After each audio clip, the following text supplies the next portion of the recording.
Aleluia. A paz do Senhor Jesus, igreja. Meu Deus. Espera aí. Oh, aleluia.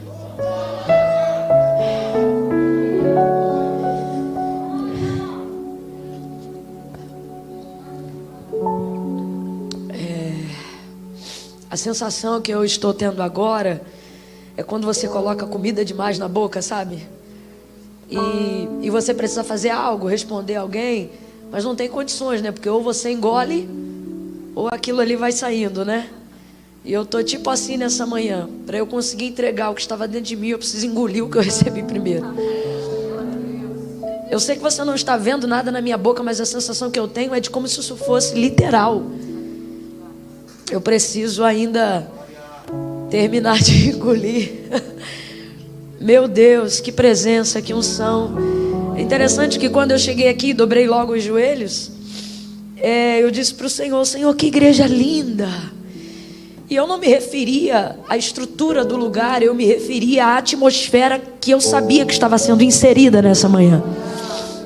E parece que eu imagino Deus olhando do alto, rindo, dizendo: você ainda não viu nada, nem começou. Ainda nem comecei a te mostrar as belezas desse lugar. Aleluia. Mas enquanto o culto dava prosseguimento, na verdade, enquanto eu ainda estava em oração e o ministério de louvor cantava tão suavemente, ainda antes de abrir, né, na pressão, eu já começava a compreender o que Deus estava começando a me dizer. Você está num ambiente de glória, honre isso nessa manhã. Você está num ambiente puro, de palavra purificada, refinada. A libertação aqui acontece de maneira espontânea, pela expressão e pela fidelidade à aplicação da palavra. Aqui verdadeiramente, enquanto adoramos e enquanto ouvimos, há uma libertação, né? A libertação da palavra. Conhecereis a verdade e a verdade vos libertará. São muitas áreas que são alcançadas por Deus com libertação. Camila, mas num culto de domingo de celebração e adoração ao Senhor? Porque não é pelo tema do culto, é pela maneira como a palavra de Deus é liberada do altar. Oh, aleluia. Nessa manhã e nesse lugar, pastor Adson Belo, Deus abençoe a sua vida. Logo que o Senhor começou a ministrar a palavra, né? Logo que o Senhor começou a fazer uso de sua oportunidade, quando ele começou ali a já trazer a aplicação do hebraico e falar sobre o pai e o jeito que ele começou a falar, eu já disse: Senhor, o que eu vim fazer aqui? Foi a primeira coisa. Eu disse: por que, Deus? Mas fiquei em Deus. Aí quando ele deu continuidade e ele disse assim, sobre o que significava o pai, aplicando o texto, aí eu disse: já sei, Senhor. O Senhor me trouxe hoje aqui porque é necessário que nessa manhã eu seja envergonhada. É da tua vontade isto nesta manhã. Falei: eu acho que é isso. Eu disse: eu acho que é isso. Mas aí quando ele disse: nunca diga que Abraão subiu ao Moriá, porque ele subiu apenas em uma das 7 montanhas que compreendiam toda aquela terra, ou todo aquele território, ou toda aquela geografia. Não sei como ao certo ele falou, porque nessa hora eu já estava perturbada mentalmente. Mas quando ele disse isso, não diga isso, aí eu disse: Senhor, não, eu não vim para ser envergonhado. Eu achava que era isso, agora eu tenho certeza. Não foi para ser envergonhada, Isa. Eu disse: aprove ao Senhor me abater nesta manhã. O Senhor quer isto, é necessário eu entrar num caminho de humildade, de humilhação. O Senhor quer isso, amém? Amém. E então minha oração ali já foi: Deus, me dá força, não deixa eu desistir, Senhor. E quando eu já me preocupava muito, Deus levantou um vaso e confirmou, e eu disse: amém, Jesus. Mas, brincadeiras à parte, eu estou honrada, pastor, estou honrada. Deus santo, Deus usou muito sua vida, mas não só pregando, o seu testemunho Porque para trazer o que foi trazido aqui não é decoração, é estudo. E eu falei: Senhor, me ajuda a, como teu filho, me enfadar de tanto estudar. Porque se é para produzir esse peso de glória, né? Eu estou maravilhada com a glória de Deus na sua vida, com a pureza da palavra. O Senhor não tem noção, mexeu em estruturas da minha alma. Deus abençoe, Alba. É uma honra te conhecer, uma alegria. Deus abençoe, Ágata. O outro que é de 7 anos, né? Manuela, de 7 anos. E o Davi, que tem alguns meses, 1 ano e alguns meses, que um dia saberemos quantos. Deus abençoe o ministério de louvor dessa casa. Como vocês são preciosos. Deixa eu dar um testemunho na minha condição nessa manhã de pregadora. É tão diferente quando o ministério de louvor se consagra. Quando eles oram, quando eles ensaiam juntos, quando eles pedem ao Senhor que os harmonize, sabe? A gente percebe isso. Isso traz uma glória para a igreja. Deus habita no meio dos louvores, mas não participa de músicos imundos, sabe? Não é porque tem louvor que Deus entra. Até porque uma coisa é louvor e outra coisa é música, né? Mas vocês nos inspiram a louvar ao Senhor nessa manhã. Quero louvar a Deus por todos os músicos dessa casa, que são verdadeiros adoradores, e dizer que eu estou vaidosa de ver a baterista.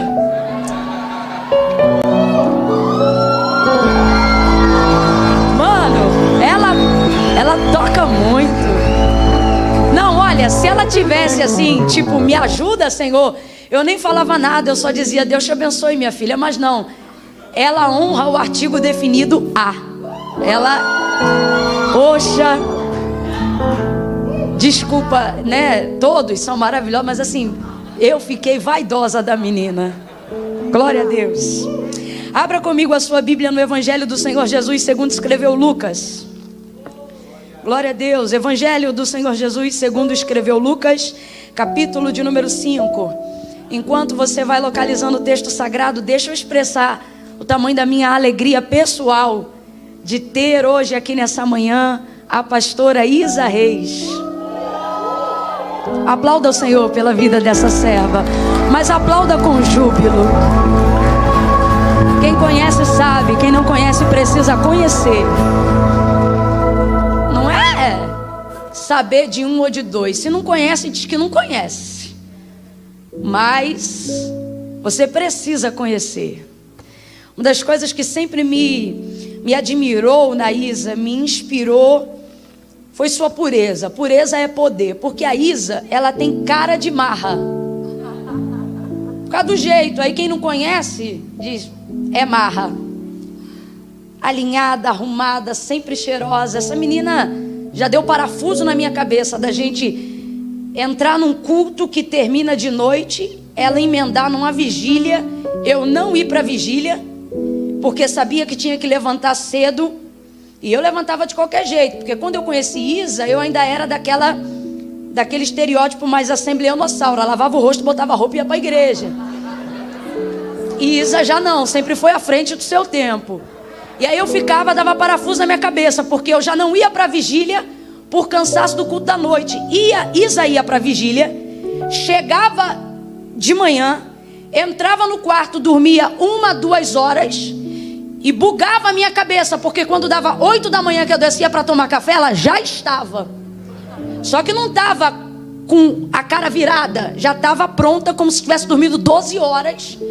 E eu, que não tinha usufruído metade do tempo, chegava trupicando e ela pronta. Eu dizia: essa menina deve ter pacto com alguma coisa.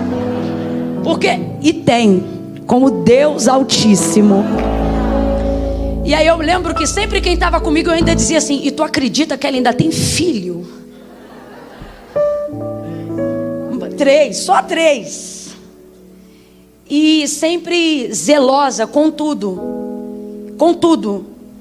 E aí quando você para ouvir, para conversar, você não diz só: eu preciso ser crente. Eu quero testemunhar isso da sua vida, Isa. Quem tem a oportunidade de compartilhar, nem que seja 5 minutos de conversa com você, não é de vida não, de 5 minutos, sai com a sensação assim: eu preciso ser mais gente. Então eu quero louvar a Deus porque ela me inspira de diversas maneiras, como ministra, como adoradora. É alguém de caráter elevado, de uma moral elevada. E eu não estou falando porque eu ouvi, porque eu conheci na caminhada já há alguns poucos anos. Então ter você aqui nessa manhã me honra muito. E eu queria compartilhar isso com a igreja, viu? Deus abençoe aí nossos amigos, Vini, Gil, Ana Rita. Ana Rita, só faz assim, me grita o nome do seu esposo. Delson. Irmão Delson, Deus te abençoe. Irmão Delson, eu não sei, eu tenho a impressão que ele é aquela pessoa que anda devagar para não pecar. De tão cauteloso que ele é. Deus abençoe, uma alegria ele conhecer. Gente, eu trouxe alguns materiais. Quem desejar adquirir, eles vão estar disponíveis no anexo aqui do prédio. Eu pedi umas obreiras abençoadas para ajudarem a minha mãe. Porque assim, quer ânimo? Chama minha mãe. Alegria? Chama minha mãe. Quer conversar, uma indicação, uma palavra, um aperto de mão, um abraço? Hoje não, mas chama minha mãe. Agora, vai precisar usar a máquina de cartão? Chama as obreiras. Que eu já pedi elas para me ajudarem e elas vão estar lá junto com a minha mãe. Então tem a bata do leão, se você desejar adquirir. Fiquei sabendo que a esposa do pastor, a Alba, conhece alguma coisa, né, de estilista, trabalha e tal.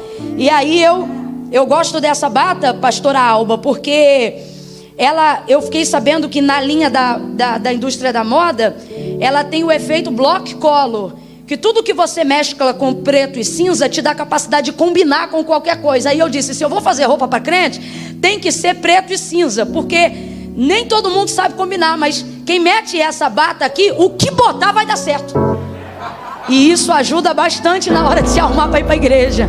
Então tem essa bata, tem o vestido fé.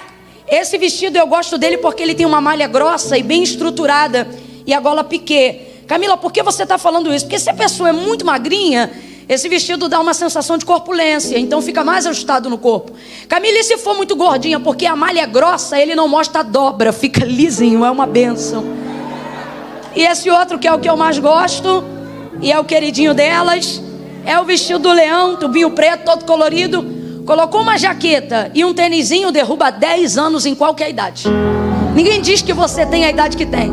Agora, colocou um blazer e uma sandália de salto alto, derruba 10 quilos. Aí você vê qual é a área da sua necessidade. Você leva para mim? Cadê a brigada? Glória a Deus, vai estar disponível lá fora. Lucas capítulo 5. Eu vou tentar falar pouco para errar o menos possível. Porque eu era daquelas que dizia, porque quando Abraão subiu no Moriá, mas nunca mais. Nunca mais. Então eu vou tentar falar pouco para não errar muito. A você que está acompanhando em casa pela internet agora, Deus te abençoe, que o Senhor possa te visitar com o mesmo gozo na alma que a gente está sentindo aqui. Diz assim, verso 1 em diante do capítulo 5 de Lucas: apertando a multidão para ouvir a palavra de Deus, estava ele junto ao lago de Genezaré e viu 2 barcos. Quantos barcos, igreja? Quantos barcos? Viu 2 barcos à beira da praia do lago. Mas os pescadores, havendo desembarcado, lavavam as redes. E entrando em um dos barcos, que era o de Simão, pediu-lhe que o afastasse um pouco da praia, e assentando-se, ensinava do barco a multidão. Quando acabou de falar, disse a Simão: faze-te ao mar alto e lançai as vossas redes para pescar. E respondeu-lhe Simão: mestre, havendo trabalhado toda a noite, nada apanhamos, mas sobre a tua palavra lançarei as redes. E fazendo assim, colheram uma grande, diga comigo, grande, diga grande, uma grande quantidade de peixes, de modo que se rompia a rede. E precisavam fazer sinal aos companheiros que estavam no outro barco, para que fossem ajudá-los. E eles foram e encheram ambos os barcos, de maneira tal que quase, diga quase, isso, de maneira tal que quase iam a pique. Somente até aqui você diga amém. Diga graças a Deus por essa palavra. Agora eu vou contar de 1 a 3, e quando eu disser 3, eu gostaria que você liberasse em direção a alguém uma palavra que determina um dos rumos proféticos que o Senhor nos confiou para esta manhã. Quando eu disser 3, você vai olhar para a pessoa que está ao seu lado e vai dizer para esta pessoa: é grande. Calma que eu não contei até 3 ainda. Você vai dizer: é grande. E isso vai surpreendê-la, né? É grande. O que Deus tem na sua vida é grande. O que Deus tem para fazer é grande. O que Deus vai realizar é grande. Isso é maravilhoso. Mas todo mundo que recebe de imediato algo grande, assim como fica surpreendido, rapidamente também preocupa-se, porque tudo que é de grande porte é também de grande responsabilidade, de grande administração. Então quando você disser é grande, ele vai gostar, mas ele vai pensar: ixi, é grande. E aí você vai acalmá-lo em seguida. Você vai dizer: é grande. Primeiro vai dar a ele consciência da responsabilidade e vai dizer: vai abalar. Vai abalar, porque se é grande, vai abalar. E aí vai terminar acalmando ele ou ela, dizendo: mas não vai naufragar. Quem entendeu, diga amém. Então quando eu disser 3, você vai dizer: é grande, vai abalar, mas não vai naufragar. É grande, vai abalar, mas não vai naufragar. É 1, é 2, é 3, vai. É grande, vai abalar, não vai afundar. Diga glória a Deus. Diga glória a Deus. Não vai afundar. A epígrafe da maioria das Bíblias, né? O pessoal que tem aí a parte em negrito em cima, vai estar quase que genericamente escrito: a pesca maravilhosa. Esse é o contexto e o intitulado dessa mensagem: a pesca maravilhosa. É interessante que não é o milagre da pesca, não. Não é a provisão da pesca, não, é a pesca maravilhosa. A grosso modo, o que é maravilhoso? Maravilhoso é quando eu preciso utilizar um predicado que seja melhor do que bom. E você diz: ah, Camila, se eu precisar utilizar alguma coisa que seja melhor do que bom, eu digo que é ótimo. Mas se você precisa usar uma expressão verbal para enaltecer algo que é melhor do que bom, que é melhor do que ótimo, então você utiliza essa expressão. Você diz: olha, isto é maravilhoso. O próprio Senhor, pela boca do profeta, vai trazer essa característica de si próprio e acerca do seu nome, quando ele diz: visto que eu sou maravilhoso, melhor do que bom, melhor do que ótimo. O nosso Deus, ele é maravilhoso. E um Deus maravilhoso é um Deus de maravilhas. Então esse milagre, ele fala muito mais do que apenas uma prestação de socorro. O milagre da pesca maravilhosa, ele fala sobre um Deus que provê e que manifesta coisas grandiosas além da esfera da necessidade.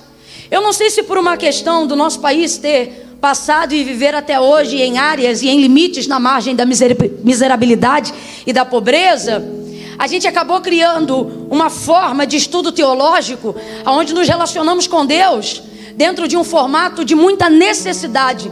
O pastor, ele falou hoje cedo sobre a questão da nossa visão paterna de Deus, ou melhor, sobre a responsabilidade paterna de Deus em relação a nós. Mas às vezes a gente tem uma visão muito equivocada da nossa visão de paternidade como Deus. Primeiro porque às vezes a gente está sobre a referência de um trauma, ou seja, um pai que nos deixou ou que só nos registrou, mas não nos deu absolutamente nenhuma assistência. E indiretamente por guardar isso no cognitivo, ainda que não esteja na nossa memória latente, a gente acaba reverberando isso na nossa comunicação com Deus, achando que o nosso Deus é um Deus provedor das nossas necessidades. E a nossa cabeça acaba trabalhando tanto nessa esfera, tanto nessa voltagem, que a gente nem se dá conta que mesmo diante de palavras claras e expressivas de como Deus deseja se relacionar conosco, ainda assim a gente acaba limitando esse relacionamento a uma provisão de necessidades. A gente começa a reproduzir como se isso fosse via de regra no relacionamento de Deus para conosco, dizendo que Deus só supre as nossas necessidades, dizendo que Deus não faz o que a gente deseja, mas só faz o que a gente precisa. Isso é um equívoco muito grande, para não dizer uma incoerência muito grande, porque você, por exemplo, está com um calçado que não é necessariamente um chinelo, Você não tem, por exemplo, só uma saia ou uma calça para vestir. Até aquela pessoa que está aqui nesta manhã, que tem uma vida financeira em momento de aflição, de dificuldade, até ela pode escolher entre o que comer. Se vai comer angu ou se vai comer uma sardinha frita, ainda que seja um alimento simples. Então assim, o mesmo corpo que se alimenta de uma picanha maturada é o mesmo que se alimenta de angu. Mas mesmo assim, Deus cumpre os desejos do seu coração. Quem aqui nunca ouviu o testemunho de alguém que recebeu a provisão de algo que desejava comer? Ou seja, a sua vida não dependia da sustentabilidade daquele alimento, porque você tinha outros, mas Deus te trouxe para refrigerar a alma, para alegrar teu coração, para mostrar que Ele tem pensamentos mais altos do que os céus, como foi dito pela boca do profeta, infinitamente mais do que pedimos ou pensamos. E vamos mais além quando Ele diz: eu sei que pensamentos tenho de vós, diz o Senhor, pensamentos de paz e não de mal, para vos dar o fim que desejais. Mas a gente começa a se relacionar com Deus como se fosse via de regra, em que Ele se tornasse apenas o Deus do socorro. E com isso nos distanciamos dessa real paternidade de Deus. Quando o próprio Jesus vai dar uma palavra de direcionamento aos seus discípulos, e Ele vai dizer: eu não quero que vocês andem ansiosos por coisa alguma, nem pelo que comeremos, nem fiquem aí pensando o que beberemos ou o que vestiremos. Ele não diz o vosso socorro, Ele não diz o vosso provedor, Ele diz o vosso Pai que está no céu.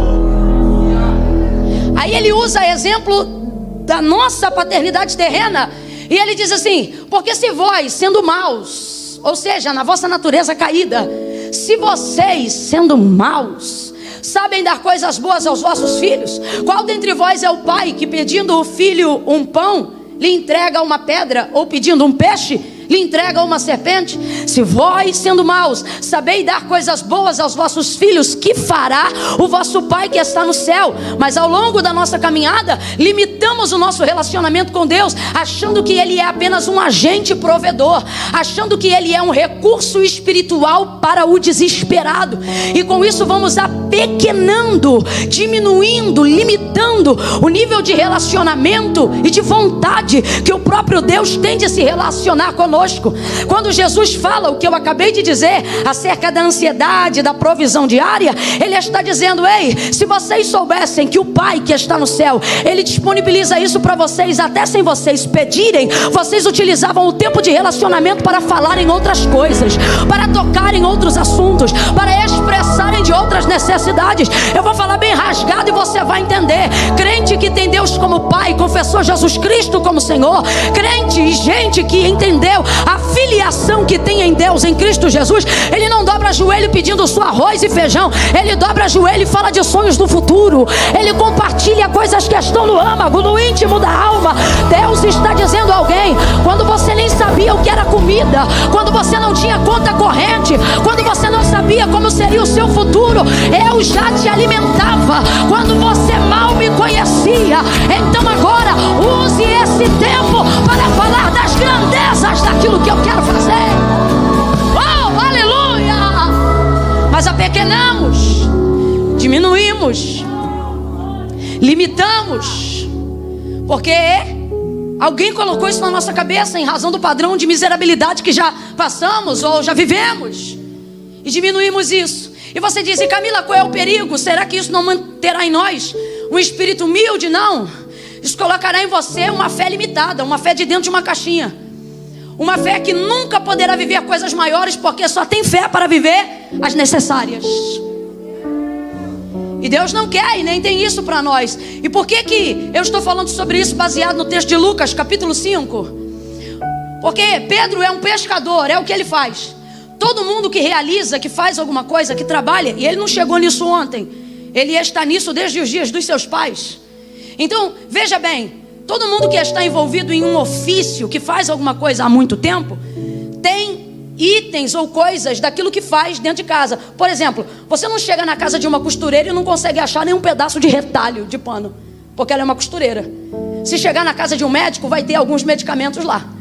Você pode chegar na casa de um mecânico, ele pode ter a oficina no centro da cidade e a casa numa parte mais tranquila da cidade, mas você vai encontrar óleo de motor na casa dele, você vai encontrar uma porca em algum lugar, né? Um parafuso, uma vela em algum lugar, porque tudo aquilo que eu administro, que eu faço há muito tempo, você vai perceber na revelação daquilo que eu tenho em casa, o que eu sou ou parte daquilo que eu faço. Você não entra na casa do pastor e encontra uma Bíblia. Se ele te leva uma Bíblia, você encontra de decoração. Você entrar no escritório, vai ter atualizada, revista, corrigida, NVI. Você vai ver parte daquilo que ele faz e daquilo que ele é. Sobre essa perspectiva, entenda: a sobrevivência de Pedro daquele dia depende dessa pesca? Depende dessa pesca? Você acha que um pescador não tem peixe em casa? Você acha que um pescador não tem uma provisão familiar? Ou você acha que ele depende dessa pesca para comer aquele dia? Claro que não. Ah, Camila, mas a multidão que viria depois atrás de Jesus dependeria disso. Isso é uma outra questão. Eu estou falando de como o Senhor trabalhou com Pedro. Eu estou falando daquilo que cabia a Pedro. Ele não dependia disso. É por isso que deu a hora. Não deu resultado? Vou lavar a rede. Simplesmente por isso. Então, ele está lá lavando a rede, e nisto vem chegando Jesus. E a visão antecipada que Jesus expressa sobre algo já determina o que ele vai fazer antes que faça. Se você estiver atento ao que Jesus olha, se você vê o que Jesus vê, na capacidade de visão de Jesus, tudo aquilo que ele vê pertence a um cenário de milagre. Tudo aquilo que ele vê está encaixado dentro de um propósito. Camila, eu não entendi. Eu não estou falando dos olhos de Deus que passeiam sobre a terra. Eu estou falando quando os olhos de Deus, quando os olhos de Jesus, quando os olhos de Deus estão sobre alguém para um momento, para alguma coisa. Eu não estou falando de algo no geral. Eu não estou falando de uma graça comum. Eu estou falando daquilo de imediato que Deus pretende fazer quando passa, quando vê, quando olha, quando escolhe. Por exemplo, João capítulo 9. E passando, Jesus viu um cego. Jesus via tudo. Jesus tinha um continente na cabeça. Ele sabia quem estava em Judeia e sabia quem estava em Samaria. Ele tinha absolutamente tudo. Jesus vê essa igreja hoje sem paredes. Você olha essa parede e vê a parede. Jesus vê o que está atrás da parede. Para ele o mundo não tem muros. Ele vê a terra com um olhar e atravessa o globo e sabe o que está embaixo do firmamento. E se olhar de baixo para cima, ele vê o que está acima das mais altas nuvens do céu, do trono onde Deus ocupa. Tudo é patente aos seus olhos. Mas eu estou falando de quando ele para e olha. João 9, passando, Jesus viu um cego. Aí dali você já sabe, teve milagre, teve glória, teve sinagoga, teve escândalo, espetáculo, perdão, para a glória de Deus. Porque ele viu. Se Jesus vê, se você ouvir a palavra de Deus expressando o que ele vê, pode entender que tudo que está na sua visão e ao alcance do seu olhar será movido. O que você precisa entender? Camila, eu sou o único crente lá na minha casa. Você que vê isso. Deus, quando olha para você, vê tudo que te envolve, vê tudo que compreende esse cenário. Isso é tão verdade que não fazia parte o restante da parentela de Abraão do que Deus queria fazer. Então Deus mudou a geografia para compilar a visão. Porque se tiver no alcance de Deus, o que ele vê, ele vai mover. E se não tiver no alcance da visão imediata dele, e você mostrar, ele vai na sua visão. Mateus 15, 21. A mulher clamava: tem misericórdia de mim, que minha filha, sabe o que ela está dizendo? Olha para mim, mas não esqueça, eu vim buscar pela minha filha. Ele está ali com ela, mas age na vida da filha, porque ela não está dizendo olha para mim, ela está dizendo eu vim por causa dela, olha para ela. E aí Jesus vai lá e liberta a menina. Quem está entendendo, diga amém. O que o olhar de Deus alcança, nessa perspectiva que eu estou explicando, o que o olhar do homem alcança, Deus está dizendo: se cabe na sua visão, vai caber na sua mão. Não. Se cabe na sua visão, vai caber na sua mão. Se existir aqui dentro, realizar do lado de fora é apenas uma questão de tempo. Se pulsar aqui dentro, cumprir do lado de fora é só uma questão de tempo. Deus está dizendo: se tu podes ver, tu poderás crer. E se tu podes crer, tudo é possível ao que crê. Vai realizar, vai cumprir e vai acontecer. O Senhor disse a Abraão: levanta a cabeça e olha, mas mira longe, Porque tudo que a sua vista alcançar, ele não diz aonde o seu pé entrar, ele diz tudo que a sua vista alcançar, seu pé vai entrar. E eu vou te dar. Você quer entrar primeiro com a mão? A mão é muito limitada, ela só pega a distância de 1 metro de onde eu estou. Sabe aquele controle que você se estica para pegar? Você só vai pegar a mesma proporção do braço que você tem, porque é limitado. Mas se você vê aqui dentro, se a visão for grande, não importa o tamanho da mão. Se a visão for grande, não importa o tamanho da perna. Se a visão for grande, não importa quantos zeros hoje tem na sua conta. Se a visão for grande, não importa se está no positivo ou no negativo. Se a visão for grande, não interessa se está no leito acamado. Se a visão for grande, não importa se pegou Covid-19. Se a visão for grande, você vai levantar dessa cama. Se a visão for grande, Deus vai visitar esta família. Se a visão for grande, o seu pé vai pisar, sua mão vai alcançar. A IMAF tem fé para crer no que eu vou dizer. Se a visão for grande, esse prédio não vai comportar o que Deus vai fazer aqui. Vai reverberar na grande São Paulo, vai reverberar no interior de São Paulo. E quando alguém pergunta, vocês tinham muito dinheiro? Vocês vão dizer não, a gente tinha muita visão. Visão, visão, visão, visão. A gente tinha visão.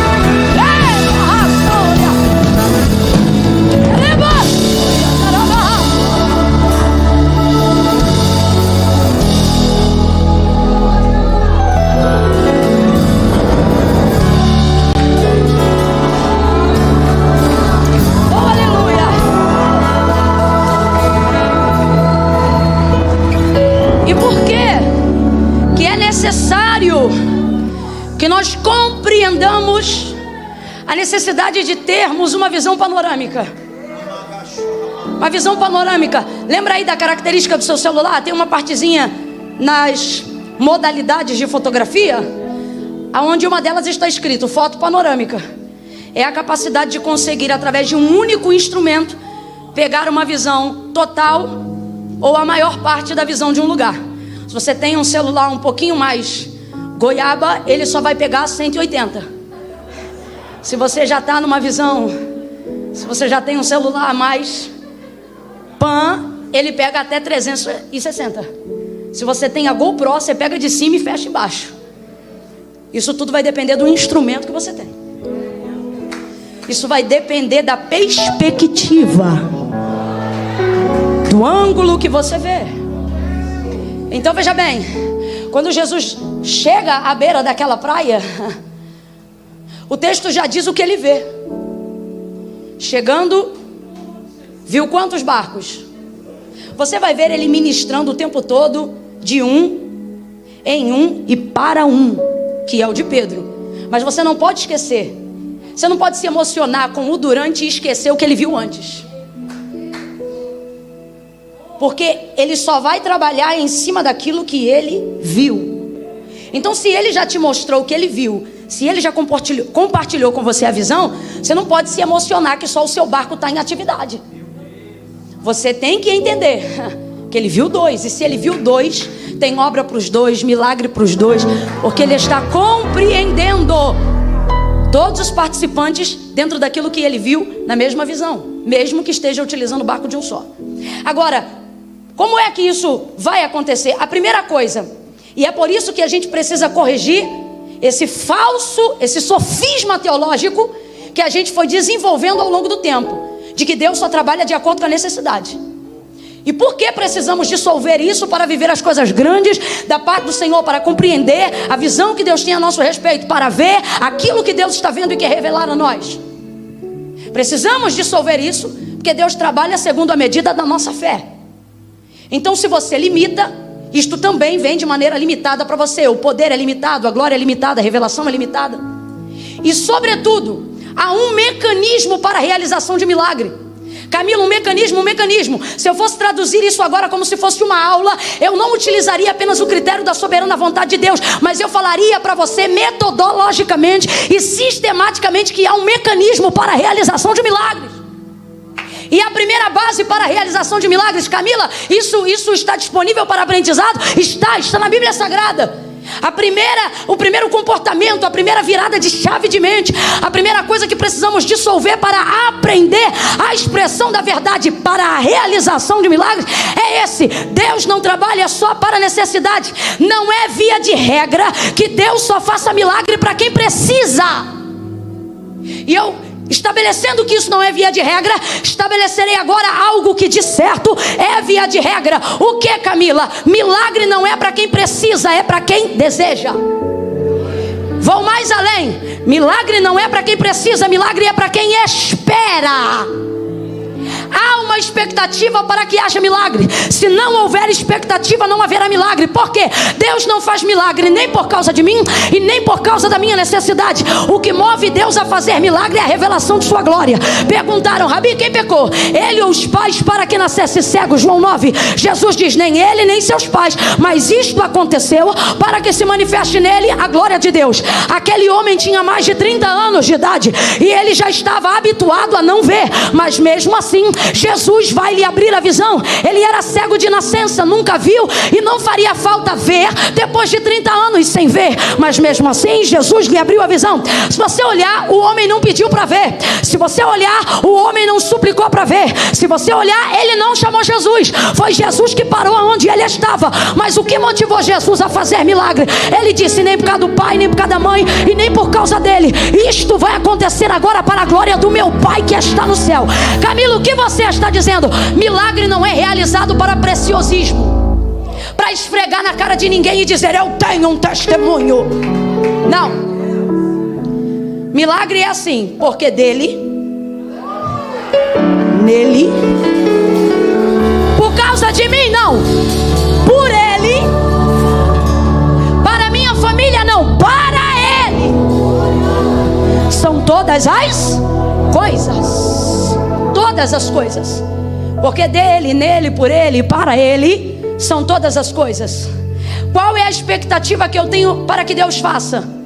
Se a expectativa for correta, para a glória de seu nome, fará. E qual é a segunda coisa? Entender que eu não tenho que entrar na margem da miséria para provar riqueza. Qual é a segunda coisa? É isso. É compreender que eu não tenho que chegar à beira do abismo da morte para ter vida. É compreender que eu não tenho que chegar no limite da infelicidade conjugal para ver a ação de Deus na minha vida. Porque se você só adora e só motiva a sua expectativa de acordo com as suas necessidades, em pouco tempo você se rebelará contra o seu Deus. Porque se você baseia a ação favorável de Deus de acordo com as necessidades minhas ou de alguém, em pouco tempo você chegará à conclusão de que serve um Deus injusto. Porque você dirá: o outro precisa e não recebeu, o outro que não precisa está melhor do que o outro que necessitava. Você começará a indagar: por que tem tanta gente debaixo da ponte? Por que tem tanta gente que não sai do crack? Por que tem tanta gente de coração bom, mas de obras mais? E você começará a desenvolver a ideia de um Deus que ou age aleatoriamente, que não trabalha pautado na justiça e vai colocar isso na conta da soberania dele, ou então você vai chegar à conclusão de que não está servindo um Deus justo o suficiente, porque ele só age de acordo com as necessidades. E o pior, ele escolhe a quem vai ajudar de acordo com as necessidades, porque você vai ver gente que tem necessidade não recebendo milagre e nem provisão. Então nós precisamos compreender que milagre não é a mola propulsora, nem que necessidade não é a mola propulsora, nem a única via de regra que Deus utiliza para realizar milagre. Pedro tinha comida em casa, e se essas pessoas não comessem naquele dia, também não morreriam de fome. Mas ainda assim Deus fez algo maravilhoso por intermédio de seu Filho Jesus Cristo. Por quê, Camila? Porque havia em Pedro expectativa gerada depois da palavra pregada. E isso vai trazer a realização de milagre. Mas essa chave na nossa mente tem que virar. Essa ideia de que um Deus supridor de necessidades é apenas esse Deus que nós servimos. Lemos a carta de Paulo aos Filipenses, quando ele diz: porque o meu Deus segundo as suas riquezas. Vou tentar reproduzir fidedignamente como está escrito. Porque o meu Deus, segundo as suas riquezas, suprirá todas as nossas necessidades em glória por Cristo Jesus, seu Filho. Vou repetir. O que ele disse foi: porque o meu Deus, segundo as suas riquezas, suprirá todas as nossas necessidades em glória por Cristo Jesus. É assim que está escrito, sim ou não? Sim ou não? É assim que está escrito. Mas olha como a gente interpreta: Deus vai suprir minhas necessidades. Está errado. Não é isso que está escrito. A interpretação está equivocada. Deus não está dizendo: eu vou suprir suas necessidades. Para dizer que só significa Deus vai suprir necessidade, deveria estar escrito: Deus vai suprir necessidade. Mas o que o texto está dizendo é: o meu Deus, segundo as suas riquezas. O que isso significa? Eu não vou suprir suas necessidades de acordo com as suas necessidades. Eu vou suprir as suas necessidades de acordo com as minhas riquezas. Camila, eu ainda não entendi. Vai entender. Deus está dizendo: não tem você mais necessidades do que eu tenho em riqueza. Eu não vou te dar o valor da conta para pagar. Eu vou te dar o que você precisa de sobra, para você saber que quem pagou a conta fui eu. Vai ser segundo a minha riqueza e não segundo a sua necessidade. E isso muda tudo. Isso muda absolutamente tudo. Isso muda tudo. Isso diz que eu não espero de Deus o pagamento de um boleto do mês. Isso diz que eu espero de Deus surpresas que eu nem sei quais serão, mas sei que serão. Chega Jesus, vê os 2 barcos, sobe em um, visão panorâmica ativada. Eu só vejo uma pessoa sentada em cada cadeira, mas isso sou eu. Como disse Deus a Samuel: eu, o Senhor, não vejo como o homem vê. O homem vê o que está diante dos seus olhos, eu, o Senhor, som do coração. Na minha visão humana, tem gente aqui que sentou sozinho, mas na visão de Deus tem gente que quando sentou, assentou-se também no coração. Pai, mãe, tio, sobrinho, filho, trouxe junto para o culto. Você olha para uma pessoa e só vê uma pessoa. Deus vê culto cheio até quando tem só 3. Porque Deus, quando olha para alguém, não vê só o que está diante dos nossos olhos, mas Deus vê toda a hereditariedade que essa pessoa carrega. Tudo aquilo que está na visão do nome que está revelado diante dos seus olhos. Por exemplo, você olha para Abraão e vê um homem. Deus olha para Abraão e vê milhões de judeus, bilhões de judeus, trilhões. Calma, Camila, não tem isso tudo. Conta a quantidade de geração e você vai ver se já não teve. Deus olha para ele e não vê só um homem, mas vê um pai de uma grande, e nem podia ter filho. Tem esterilidade no ventre de Sara? Não, mas Deus já está compartilhando com Abraão a sua. Se tiver visão, meu irmão, pode não ter útero, mas vai ter filho.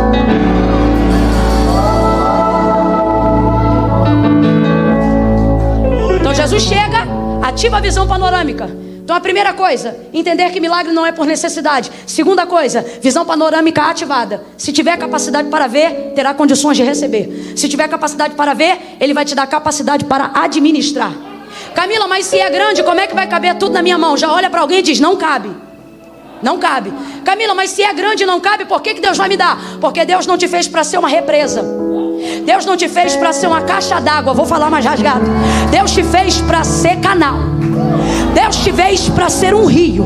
Ele olhou para a mulher samaritana e Ele não disse para ela: dentro de ti brotará uma caixa d'água. Não, é a fonte sentada em cima da fonte dizendo: se tu crer, vai nascer de você outro rio que vai saltar para a vida eterna. Sabe o que Ele está dizendo? Quando eu confiar a você tudo que eu determinei sobre a tua vida, você não vai reter, vai passar por você e você nunca vai empobrecer. Porque até a maré baixa, mas o rio que abastece o mar não seca.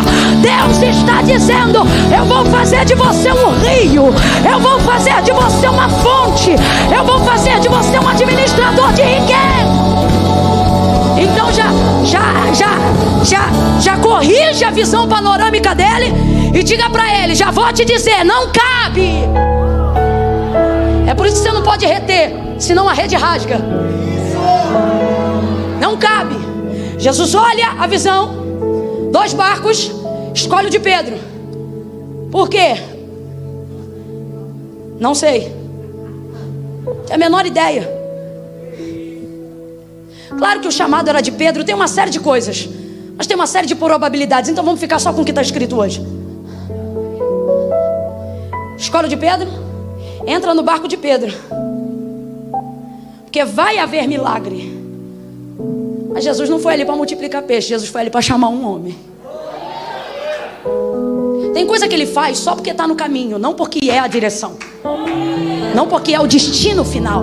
É igual a Abraão. Lembra quando ele disse: sai da tua terra e vai para uma terra em que eu vou te mostrar? Abraão sabia qual era a terra? Deus sabia qual era a terra? Por que não contou a Abraão? Porque no fundo Deus não está chamando Abraão para conhecer Canaã. Deus está chamando Abraão para andar com ele. Porque quando você recebe de Deus uma promessa, você até olha para a promessa, mas depois que você caminha com Deus, a promessa é o que menos importa. Por isso que depois da quantidade de peixe, o texto diz que ele nem olhou para o peixe. Largou rede, largou peixe, largou tudo e foi seguir a Jesus. Então tem coisa que vai acontecer porque está no caminho, mas não é o destino final. Aí ele prega do barco de Pedro. O restante para mim é caminho, porque o destino era Pedro. Prega do barco de Pedro. Traz uma palavra naquela manhã. Irmão, não tem culto que se compare. Pode ter até melhor, mas nenhum culto bate páreo com o culto da manhã. Em que aspecto você está falando? Em aspecto de atmosfera. Por quê? Porque não deu tempo de pecar no decorrer do dia. Você mal levanta, acorda, bota a roupa, ainda está botando a mente no lugar e chega no culto. Não xingou ninguém, não amaldiçoou no trânsito, não brigou em casa, não reclamou da louça. Você vem na paz. Então você imagine um culto da manhã, um culto puro. Agora imagine um culto. Estou usando culto para a gente entender a linguagem do que a gente está vivendo aqui naqueles dias lá. Imagine um culto onde você está caminhando e alguém diz: está indo para onde? Estou indo para a beira da praia. Rapaz, a visão, o vento, o clima, que alegria. É mesmo, vai ter uma palavra, comunhão, gente lá. E quem é o pregador? Aí é a bagaceira de rapaz, é Jesus de Nazaré que vai pregar hoje. O quê? O filho da Maria, o filho do José, o filho do Deus Altíssimo, menino. Ele vai pegar lá na praia hoje. Sobe Jesus no barco de Pedro e começa a pregar. Começa a ministrar a palavra naquela manhã. Irmão, se ser humano de carne e osso igual a gente ministra uma palavra e já muda a nossa expectativa, muda a disposição do nosso ânimo. Você imagina o que era ouvir o verbo pregando o verbo. É por isso que ele dizia: em verdade é verdade. Ele está dizendo: sou a verdade que falo, sou a verdade que vivo e sou a verdade que entrego. É tudo verdade de verdade, na hora, ao vivo e em tempo real. E isso se mantém, tá?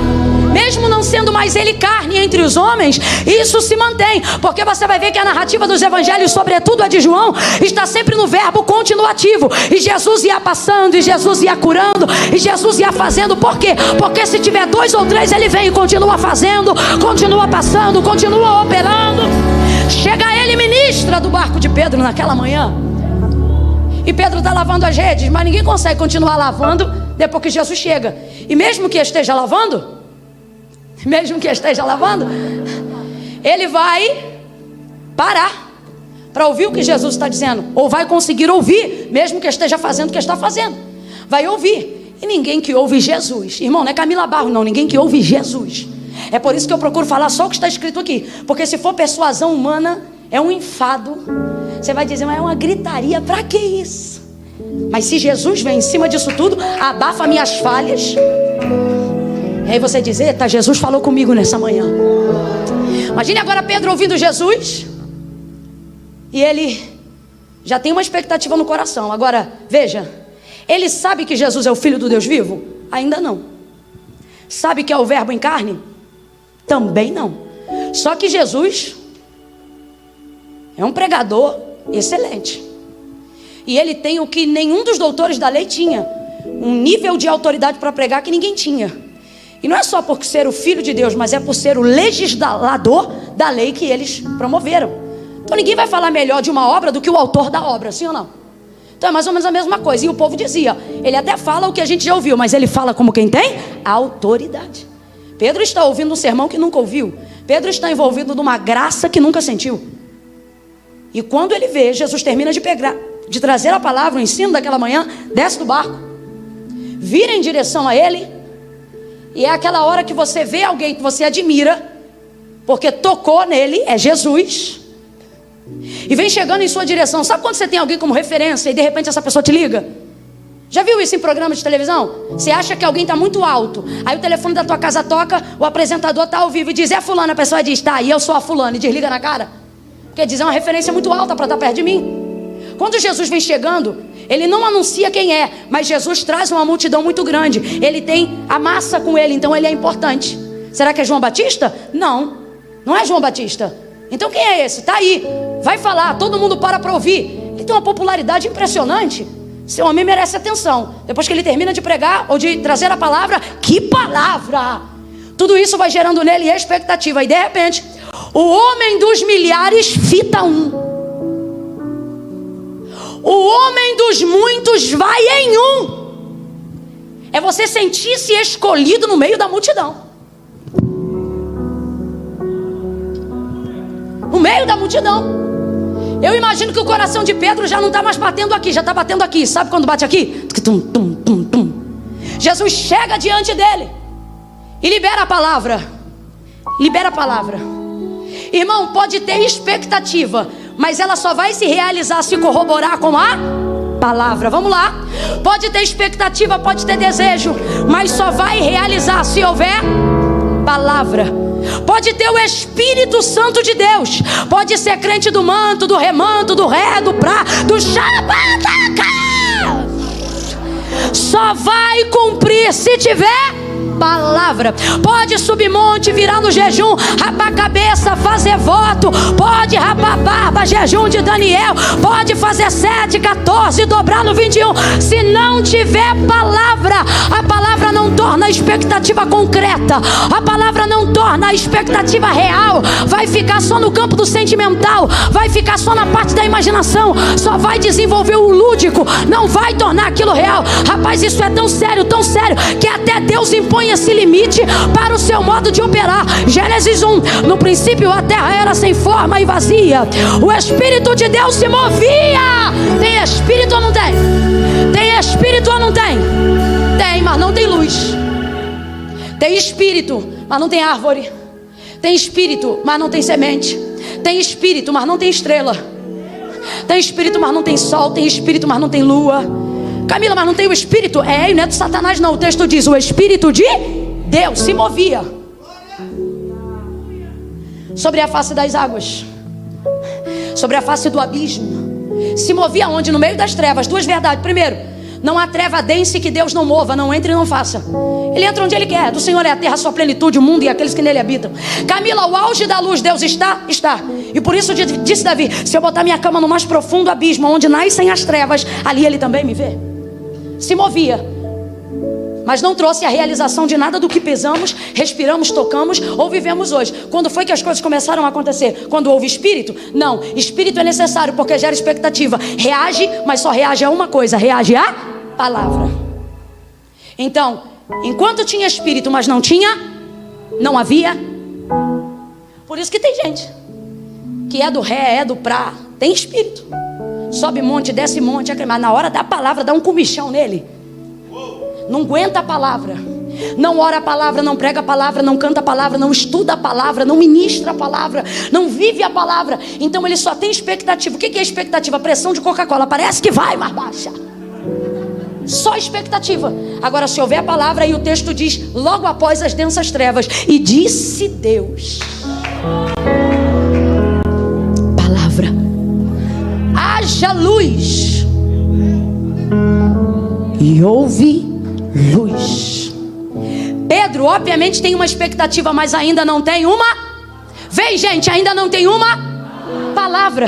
É por isso que você não pode entrar na igreja de cara como um pedinte, olhar para Deus e dizer: eu preciso de dinheiro. Olhar para Deus e dizer: eu preciso de saúde. Olhar para Deus e dizer: eu preciso trocar de carro, eu preciso disso ou daquilo. Ei, tem que ser como Pedro: basta uma palavra. Oh, basta uma palavra.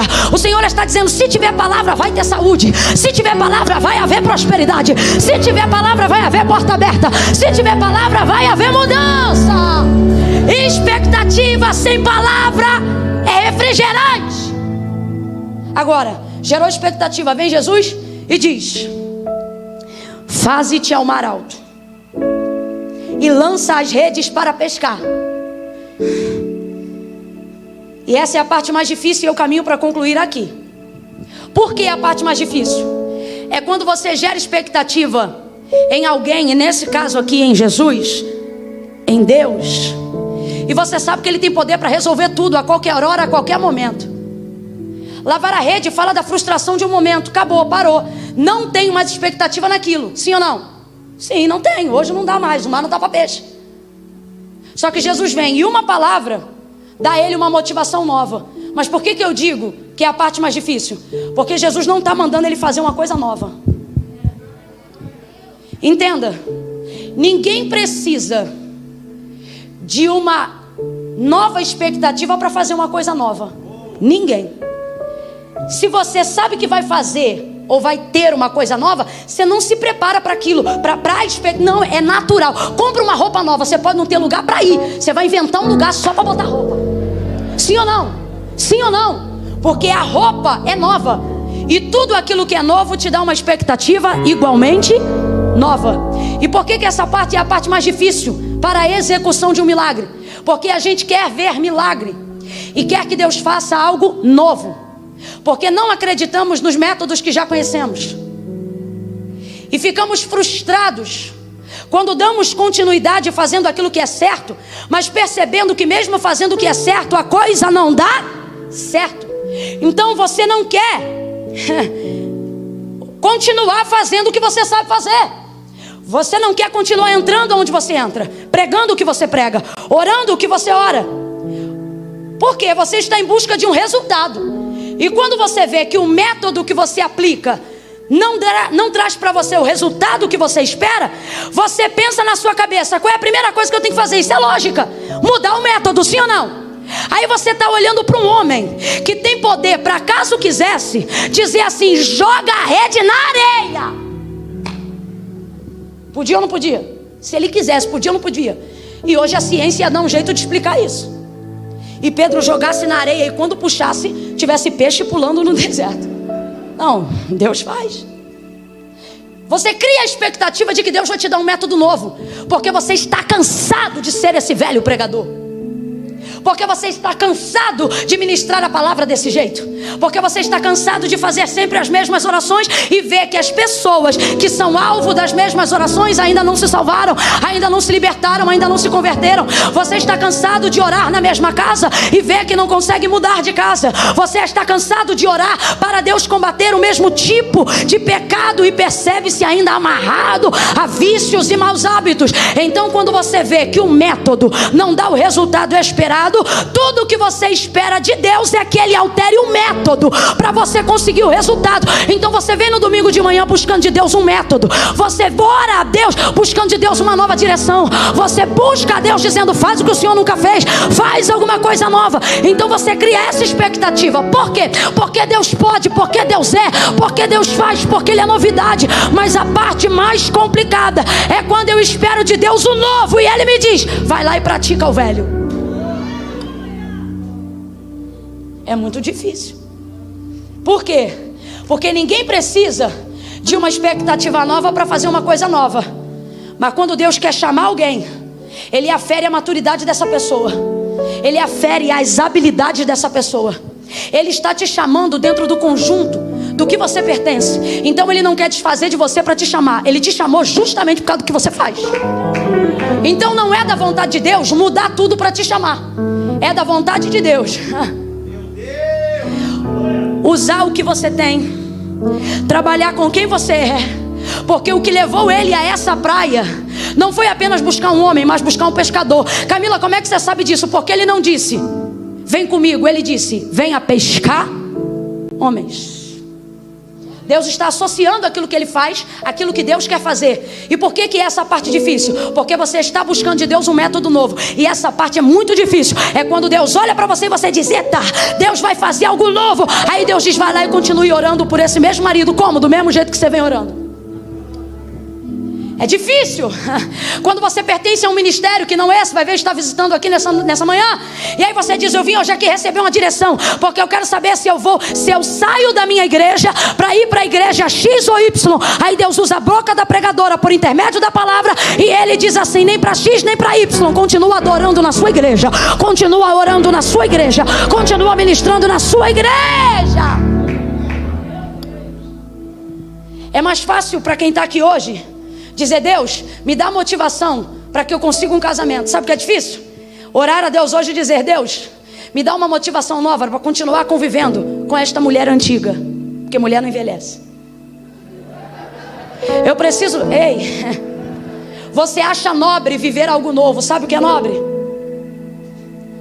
Ver um pastor que foi inserido no contexto pastoral, ver ele se frustrar como pastor, ver ele cair como pastor, ver ele se levantar como pastor. Quando eu digo cair é tentar. Ver ele oscilar como pastor, ver um dia a igreja dele está cheia, outro dia a igreja dele está vazia, e você sentar na cadeira com ele, ver a frustração de quem está lavando uma rede, e você perguntar, pastor, o que você gostaria de ser se você não fosse pastor? E ele olhar para você, e apesar de dirigir uma igreja há tanto tempo, e ter embate com tantos problemas que se repetem, traições, decepções, picuinhas, disputas e etc, e ele poder dizer, eu poderia ser empresário, eu poderia ser advogado, eu poderia ter idade ainda para correr atrás de um currículo, para fazer isso ou aquilo, mas ele olha com os olhos brilhando para você. Ele está pegado no giraia, como diz o pentecostal. Ele está doido, tem um monte de coisa acontecendo, a saúde dele já foi abalada por causa do ministério, mas você olha nos olhos dele, os olhinhos estão brilhando, e ele te responde, eu não conseguiria ser nenhuma outra coisa, porque eu nasci para ser isso. Eu tenho convicção de que é isto que eu sou, e é isto que eu vou continuar sendo. É alguém que consegue se manter com uma motivação nova, mesmo tendo que continuar aplicando um método antigo. Deus está dizendo a alguém, você não precisa de orações novas, você precisa de uma expectativa nova. A palavra e a direção de Deus vai realizar, vai concretizar o resultado que você deseja. Mas para isso, Deus não precisa te dar uma nova esposa, Deus não precisa fazer você ter um novo filho para te fazer esquecer as decepções do anterior. Você não precisa trocar de igreja para viver o renascimento do seu ministério. E por que essa é a parte mais complicada? Porque eu espero que Deus me diga algo novo, e Ele diz, vai lá e continue fazendo o velho. Como assim, Camila? Volte para o mesmo barco, use a mesma rede e vá para o mesmo mar. Deus vai dar uma direção, Jesus vai dar uma direção, vai, mas o barco é o mesmo, a rede é a mesma, e o mar ele já conhece. E Jesus está dizendo, volta para lá. É muito difícil quando você espera algum novo e Deus já começa com a palavra dizendo, volta. Ninguém quer ouvir um volta, todo mundo quer ouvir um vai. É muito difícil. Ninguém quer ser um Pedro do volta, todo mundo quer ser um Abraão do vai.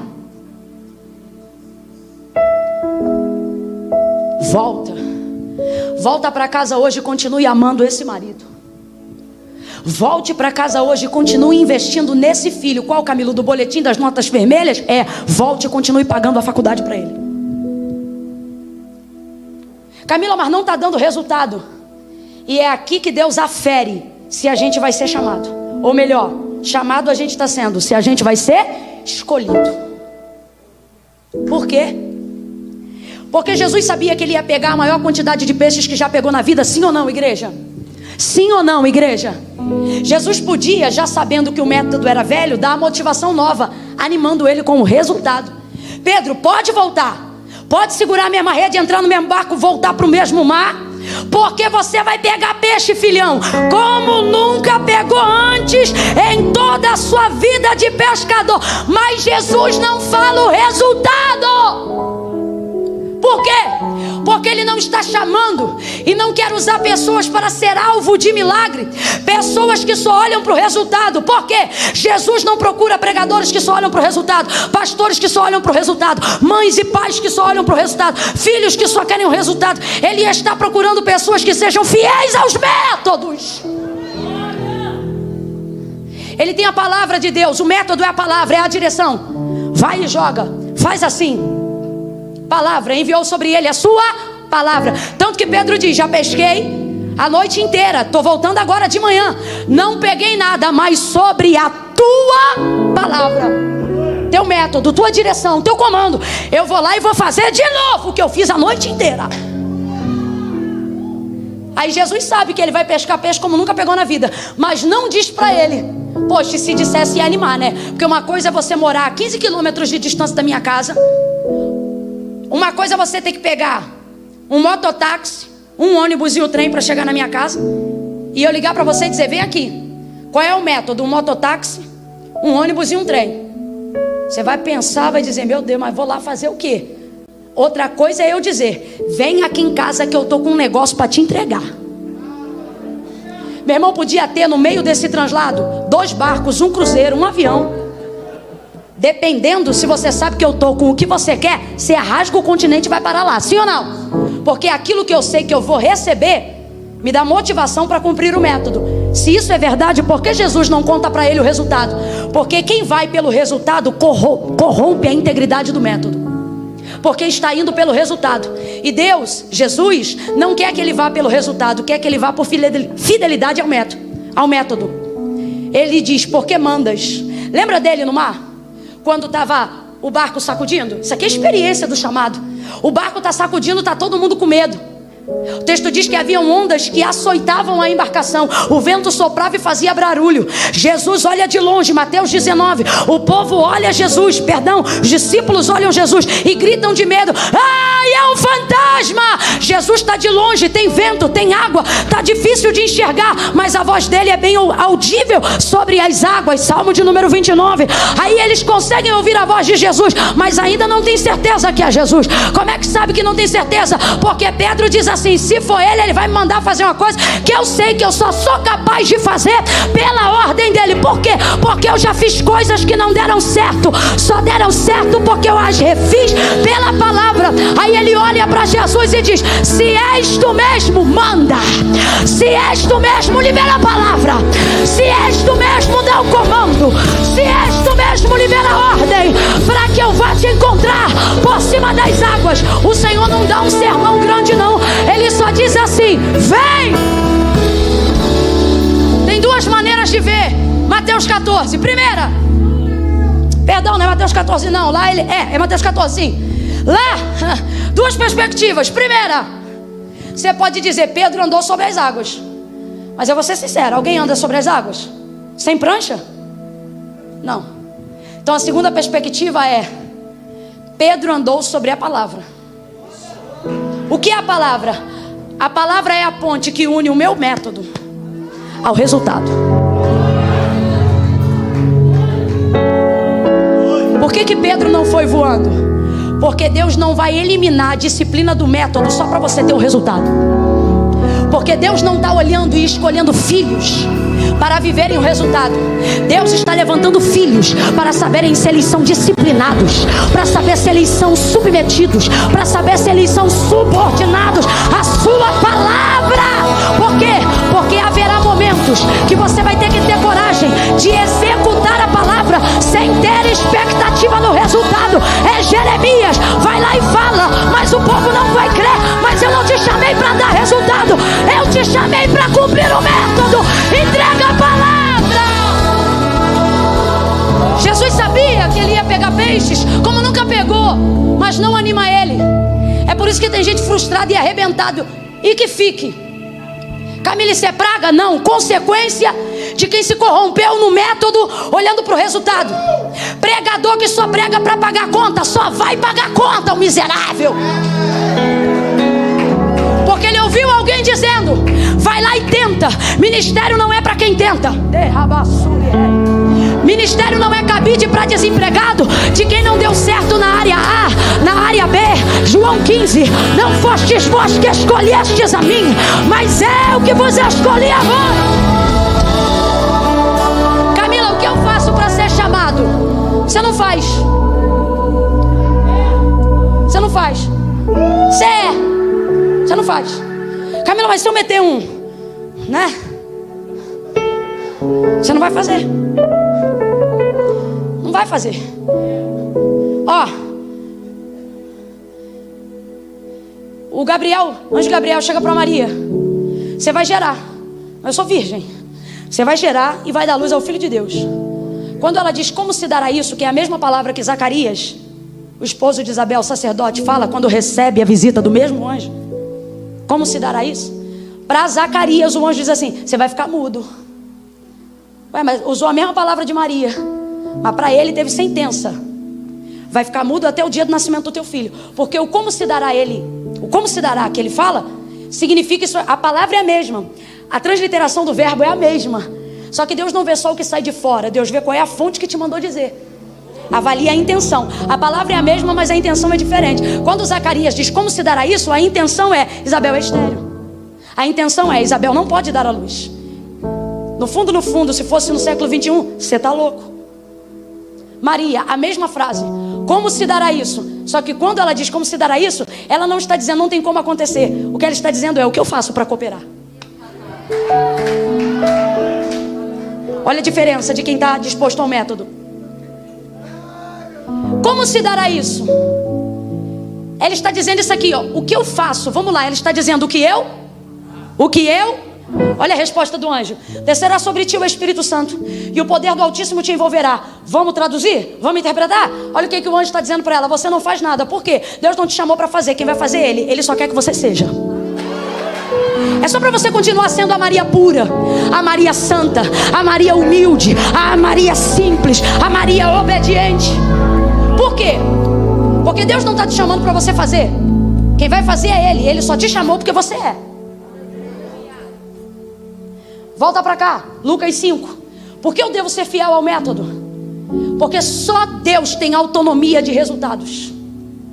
O médico estuda, conhece a anatomia do paciente, trabalha o caso do paciente, mas ele sempre diz se a cirurgia é de risco, porque ele pode ser o melhor, o hospital pode ser o melhor, mas o resultado de sucesso geral não depende só dele nem do paciente, mas de uma combinação de fatores. A ciência vai dizer o quê? Uma lista. Eu vou dizer o quê? Deus. Anteontem estávamos ouvindo um testemunho. 2 pessoas, uma tomou um tiro, morreu. O outro tomou 10, rosto, pescoço, coluna. O que tomou 1 morreu, o que tomou 10 estava contando testemunho na igreja. Deus. Amém? Vai e seja fiel ao método. O que as pessoas querem hoje no século 21? Um método novo.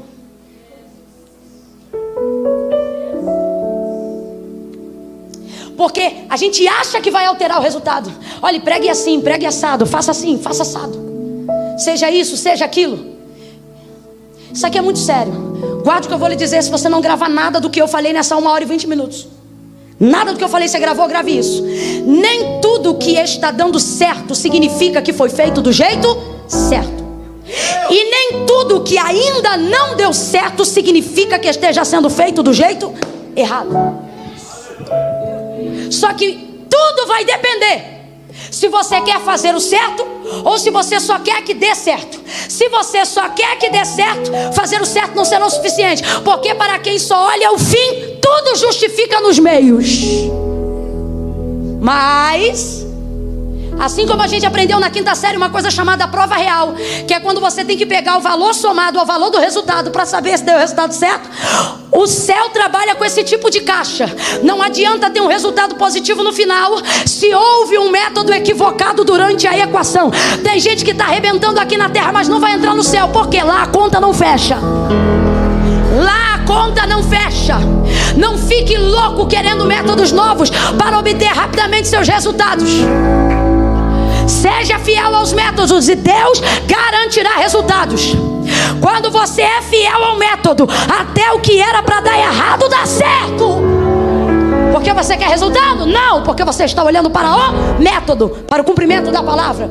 Isso aqui é muito sério. Eu vou usar alguém que eu tenho temor de usar o nome dele: Moisés. Não houve homem que chegou tão perto de Deus quanto Moisés chegou. E mesmo sendo ele quem era, Deus não deu a ele autonomia para mudar o método. Não se confunda. Sua intimidade com Deus não te dá autonomia para mudar as direções que Deus te dá. O que aconteceu? O povo com sede no deserto. Muita sede. Moisés, temos sede. Para que nos trouxe aqui? O que Moisés vai fazer? Vai pedir ajuda a Deus. Vai buscar um método. Vai buscar uma direção. Senhor, o povo tem sede. Moisés, aqui, porque você não precisa ir para longe, Deus trabalha com o que você tem. Aqui uma rocha. Aqui uma rocha. Vai até a ela e fala: você quer água? Vai à rocha e fala. Qual é o método? Vai à rocha aí? Vem, gente, qual é o método? Vai à rocha aí? Fala, esse é o método. Aí ele vai andando, só que no meio do caminho o povo pressiona. Deus vai te dar um povo sempre para te testar. Porque nessa altura da vida, Moisés já era o homem mais manso, mas Israel era a nação mais rebelde. Então ele já era o mais manso e vez ou outra vai ser provado. Só que o povo começa a pressionar, sabe por quê? A sociedade quer resultados. Vai lá na igreja tal, que lá uma oração muda a tua vida. Vai lá no profeta tal, entrega uma oferta X. Rapaz, você não sabe se é cristão ou se é macumba gospel. Tem todo um processo de simpatia evangelizada. O povo pressiona, o povo quer resultado. Moisés fica tão desorientado com o nível de pressão, porque esse povo é de dura serviço, é afrontoso, que ele acabou de ter contato com Deus, recebeu de Deus uma direção, mas quando ele vai voltando pelo caminho, o povo vai pressionando tanto, que quando ele olha para a rocha, para não dar com o cajado na cabeça de um crente, ele arrebenta a pedra 2 vezes. Pá! E deu água. Deu água ou não deu? Deu água ou não deu? O povo saciou ou não saciou? Todo mundo bebeu ou não bebeu? Bebeu. O povo está feliz ou não está? Teve resultado ou não teve? Responda para mim, deu certo sim ou não? Deu resultado? Mas ele foi fiel ao método? Moisés, olha como é que o povo está. Moisés, você é o cara. Moisés se arrebenta.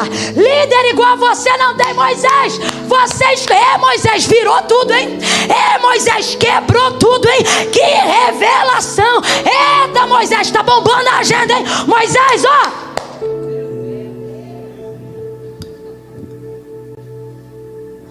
Os funcionários aplaudem a empresa fraudulenta, porque ganharam um monte de cesta básica que foi roubo de um caminhão. Meu chefe é top! Deu pernil, deu isso, deu aquilo, aumentou meu salário 3 vezes, claro.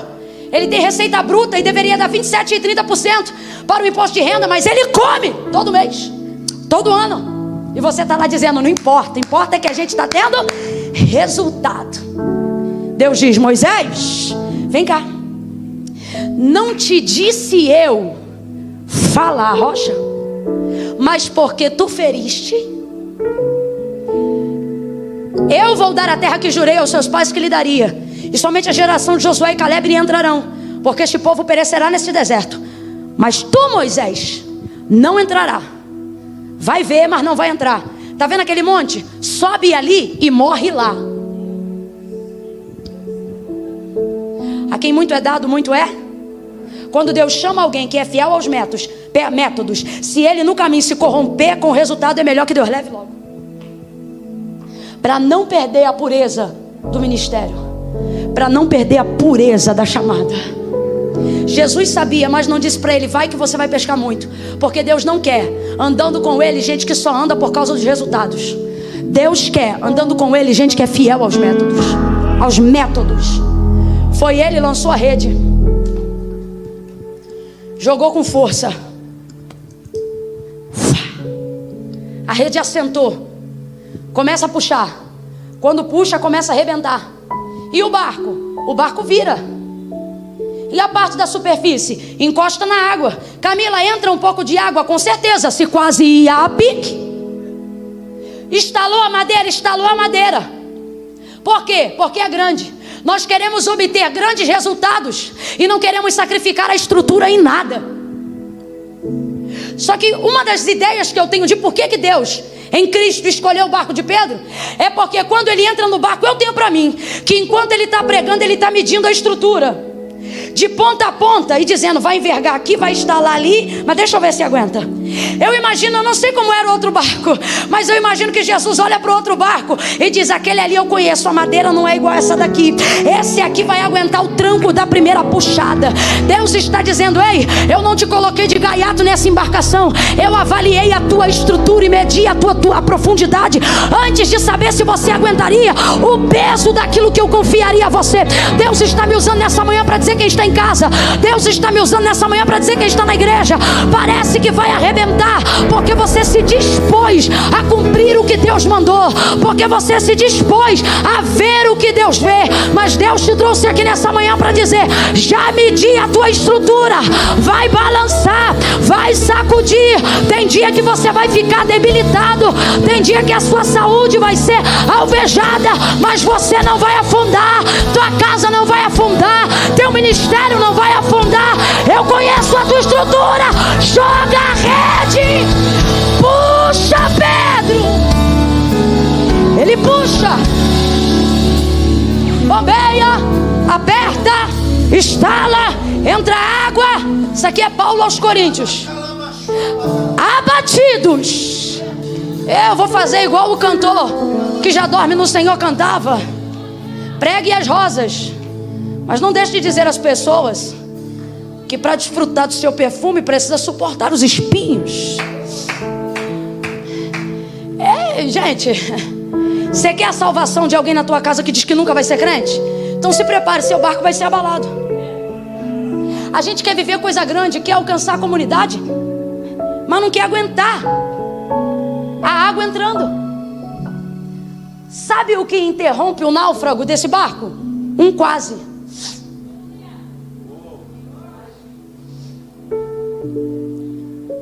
Deus vai elevar a extensão dos teus limites. Para quê? Para você entender que você pode ir além do que imaginava. E para você compreender que não vai haver náufrago, o que vai haver é um quase. Tem gente aqui que vai contar testemunho depois de alguns dias e vai dizer assim: alguém vai dizer, como é que aquilo aconteceu? Como é que você mudou do dia para a noite? Como é que isso ou aquilo aconteceu? Você vai dizer: você lembra que eu quase morri? Alguém vai olhar para você e vai dizer: menino, mas teu carro deu perda total, tu não foi para o hospital, ficou internado não sei quantos dias? Pois é, foi quase. Tem gente aqui que já está com a papelada do divórcio pronta, mas ainda não conseguiu assinar. E nem vai. Deus vai rasgar isso. E só permitiu chegar nesse limite para você contar o testemunho e dizer: foi quase. Tem gente aqui que estava na prévia de cancelar um CNPJ, mas Deus nesta manhã está dizendo: eu só deixei acumular alguns boletos, para no final do testemunho todo mundo saber que você tinha estrutura para aguentar essa parada. Quase. Deus vai interromper os náufragos da nossa vida com um quase. Parece que vai morrer, mas não vai morrer. Parece que vai separar, mas não vai separar. Parece que o ministério vai acabar, mas não vai acabar. Deus está entrando com um quase na tua história nessa manhã. E o que ele precisou fazer? Sinal aos outros barcos. Porque quando Jesus chegou na praia, ele não viu só o barco de Pedro, ele viu? Fez sinal. Olha para quem está do teu lado para fechar e diga para ele: se não me chamar, vai rasgar.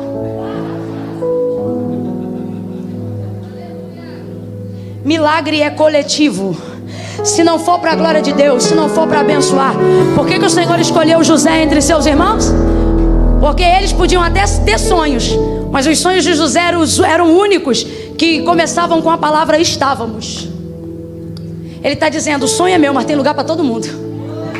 O barco é meu, a rede é minha, mas o milagre é nosso. O milagre é nosso. Pedro levanta a mão, faz sinal. O barquinho vem chegando, pega na rede junto com ele. Olha para quem está do teu lado e diz: deixa eu pegar que fica mais fácil. Deixa eu pegar, eu quero aproveitar. Tem líderes em casa agora, dirigentes, coordenadores, pais, mães, líderes, empresários. Tem gente aqui que lidera alguma área na vida. Deus está dizendo: você quer fazer tudo sozinho? Só é seu barco, só é sua rede, só é do seu jeito. Então você só vai pegar o que aguenta guardar, só vai pegar o que aguenta segurar. Agora, se você aprender a confiar em quem está no mesmo mar, em quem trabalha da mesma maneira, Deus vai ampliar a extensão do milagre. Mas você precisa chamar. É difícil dizer isso, mas eu preciso dizer: gente que não confia em gente vai se arrebentar. Camila, mas eu estou arrebentado porque eu confiei. Deus trabalha com isso para você aprender em quem confiar. Deus não trabalha com isso para que você não confie. Deus não permitiu traidores para você viver a dor da traição. Deus permitiu traidores para você aprender em quem você deve confiar. Deus não te isolou, Deus está te ensinando a selecionar. O trauma está dizendo, ó, não conta para ninguém. Fica aí. Vive tudo sozinho. Aí você não abrange, não oferta, não... Gente, tem gente aqui que mora em casa, que tem medo de convidar alguém para casa. Vai ver o piso, vai ver a banheira, vai ver a mesa, vai ver a comida, vai ver os talheres de prata. Meu Deus, mas é bandido ou é amigo? Não, é meu amigo, mas eu não sei se ele está preparado. Sabe como é que você vai saber se ele está? Só você deixar ele entrar. Se ele não tiver, vai entrar uma vez e não vai entrar mais. E se ele estiver, você vai arranjar na amizade um bálsamo, um amigo a quem confiar. Tem gente que está deixando de viver a expressão e a proporção magnífica do milagre, não porque não confia em Deus, mas porque ainda não aprendeu, por causa do trauma, a confiar em pessoas. Então eu quero te animar com uma coisa: o barco pode ser seu, a rede pode ser sua. Por quê? Porque tudo que eu busco da terra para mim é meu. Porque a terra Deus deu aos filhos dos homens para governarem sobre ela. Então preste atenção, tudo que eu busco da terra é meu. Se eu busco algo da terra, é meu. Fruto do meu trabalho é meu. O que eu compro com o meu salário é meu. Qualquer extensão que passar do limite daquilo que eu posso produzir, vem de Deus. Então entenda, o barco é meu, a rede é minha, mas o peixe é de... Tudo que vem de Deus para mim eu não posso chamar de meu. Não, ouve. Tudo, Camila, tudo que vem de Deus para mim eu não posso chamar de meu. Camila, mas igual o seu ministério, não é o seu ministério? Depende de quem fala. No meu caso eu digo o ministério que o Senhor me confiou. Porque não é meu. O talento não é meu. Não é meu. A unção não é minha, mas tudo está compartilhado. Está, mas o Senhor vai voltar. Lembra da parábola dos talentos? E eu preciso prestar conta daquilo que foi feito com o que foi depositado na minha vida. Está comigo, mas não é meu. Vai ouvindo aí. Então tudo que vem da terra para mim eu posso chamar de meu, mas tudo que vem de Deus para mim se torna nosso. Quer ver? Senhor, nos ensina a orar, disseram os discípulos de Jesus. Como João Batista ensinou os dele a orar. Quando vocês forem orar, entra no quarto e digam assim: Pai... Porque o Pai não é seu. O homem não tem coisa alguma se do céu não lhe for dada. E o pão que desceu do céu também não é meu, é nosso. Pai nosso que está no céu, santificado seja o teu nome. Venha a nós o teu reino. Seja feita a tua vontade, assim na terra como é no céu. O pão, se veio do céu não é meu, se veio do céu é...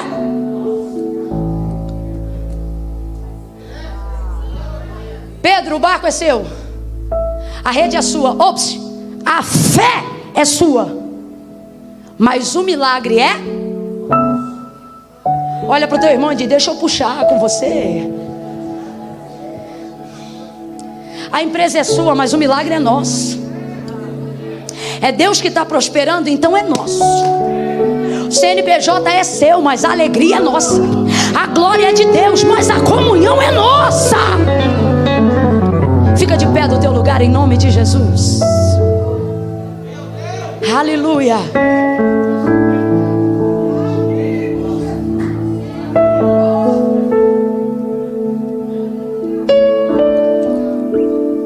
Se tu tens fé para dizer isso, diga assim: eu não quero para mim, Jesus.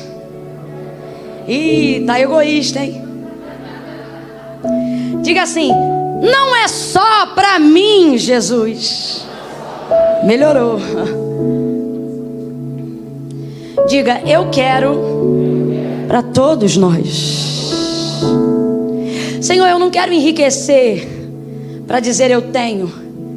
Eu quero enriquecer para cobrir quem não tem. Senhor, eu não quero prosperar para dizer eu venci. Eu quero prosperar para que outros possam vencer também. Mas se o Senhor vai abalar a minha estrutura, se o Senhor vai mexer comigo, eu aceito. Por quê? Porque você está servindo um Deus que nunca permitirá com que você execute um método cujo resultado te destrua. Lembra da oração de Paulo e Silas na prisão? Isso aqui é coisa louca. Para analisar. Os dois estão orando no terceiro pátio do cárcere inferior, subsolo. Tem andares em cima deles. Eles começam a orar e houve um abalo sísmico. Em qualquer terremoto, o que está embaixo funde primeiro. Eles fazem uma oração que produz um abalo. Se não vem de Deus, os primeiros a morrerem pela oração que fizeram são eles mesmos. Só que Deus nunca vai trabalhar de um jeito cujo resultado do que Ele está fazendo seja a sua destruição. Deus não luta contra Deus. Se o que Ele está te mandando fazer é uma direção que Ele te deu, você não vai sucumbir embaixo do que Ele te mandou fazer. Você não será destruído na direção que Ele te mandou fazer. Camille, como é que eu sei disso? Com a garantia de que você está na direção de Deus. E como é que eu sei que eu estou diante da direção de Deus? Se você estiver na palavra. Não é um hino, não é uma poesia, é a palavra. Ela vai te dar a garantia de que o resultado será puro e não vai destruir sua embarcação. Porque Deus não vai permitir nenhum ministério, nenhuma unção, nenhum comportamento, nenhuma atitude, nenhuma empresa que no final o resultado seja a sua própria destruição. Deus está preservando a nossa estrutura. Agora, você quer que gente na sua casa seja salvo e acha que você não vai ser abalado enquanto busca isso? Pare de ser frouxo. Você que escolhe a proporção do milagre. Sou eu, Camila? É. Por quê? Porque Deus não quer te destruir. E se para não te destruir Ele não tiver que te dar, Ele deixa de te dar. Agora, se você é daqueles que está arrebentado, mas você diz: Deus, estou lanhado, estou cansado, estou moído, mas se o Senhor tem comigo, se o Senhor quer para mim, se o Senhor quer me dar, eu estou aqui, manda. Vai estalar, vai doer, mas eu não estou disposto a que tu entregue para outro aquilo que eu quero para mim, ou aquilo que tu queres me entregar. Se você quer, então faz igual Ezequiel, aprende a gemer quieto.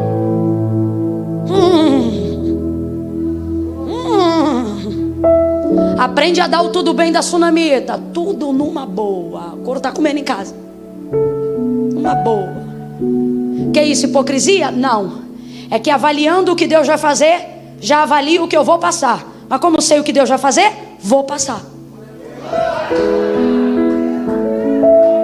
Vou passar. Você desculpa, mas Deus está mandando dizer exatamente isso. Não seja frouxa.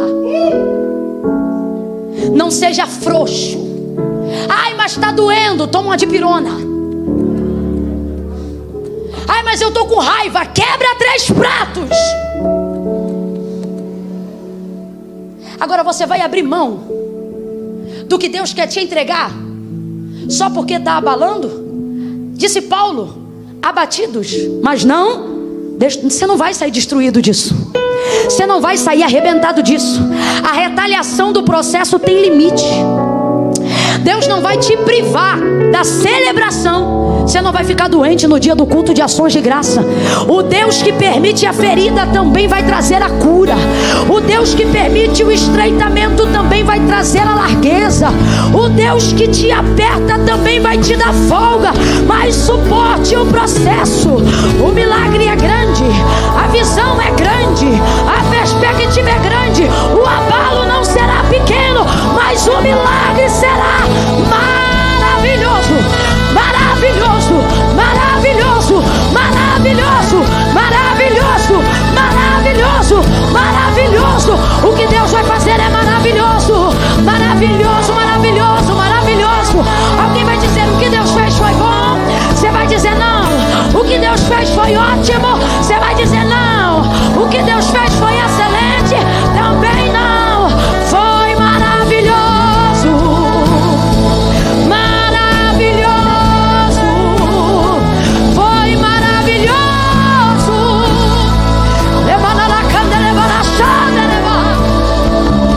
Senhor, em nome de Jesus,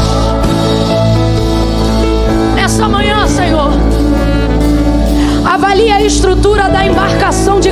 aqui. Avalia o barquinho de cada um aqui. E se tu vês nele e nela estrutura para aguentar as grandes coisas do Senhor, faz tudo que lhe apraz e não poupa e nem limita nada do que o Senhor tem por causa do abalo. Em nome de Jesus, prepara corações aqui para começarem a compreender a envergadura da visão, a abrangência do milagre.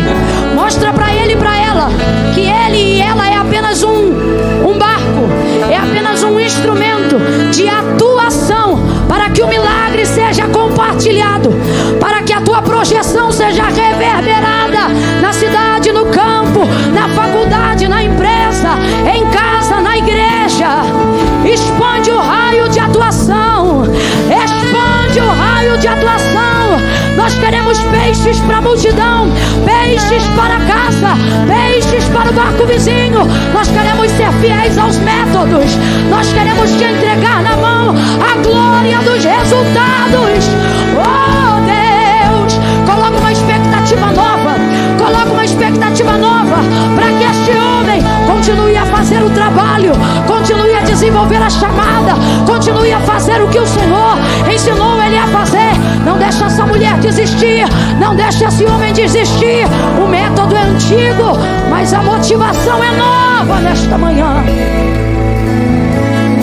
Dá-lhes uma motivação nova nesta manhã. A todos aqueles que estão acompanhando pela internet, dá-lhes uma motivação nova nessa manhã, uma expectativa nova nessa manhã. Quando eles chegarem no trabalho na segunda-feira, quando eles tiverem que agir as coisas que vão precisar agir na segunda-feira, dá a eles uma expectativa nova, uma motivação nova. Em cima daquela mesma mesa, trabalhando com esse mesmo chefe, ensaiando nesta mesma igreja, ministrando, quem sabe, o mesmo sermão, mas com uma motivação nova. Eleva a expectativa do teu povo, para que eles possam suportar a grandeza do que o Senhor quer fazer.